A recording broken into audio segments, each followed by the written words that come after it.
Құрметті достар, Республика күні ұлттық мерекесіне орай қоғамдағы тарихи мәртебесін бекіту мақсатында Қыран елім Қазақстанның патриоттық акциясына қатысушысы Көпекті ауылдық модельдік кітапханасының аға кітапханашысы Рахимкулова Гүлжан.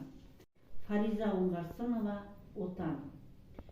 Отан, мен оның түнін сүйем, күнін сүйем, ағынды өзен асқар-тау гүлін сүйем, мен оның қасиетті тілін сүйем, мен оның құдіретті үнін сүйем.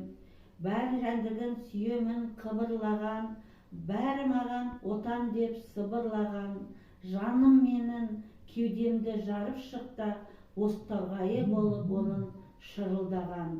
Отан, отан, бәрінен биік екен, мен оны мәңгілікке сүйіп өтем. Отанды сүймеуінде күйік екен, отанды сүйгенінде күйік екен.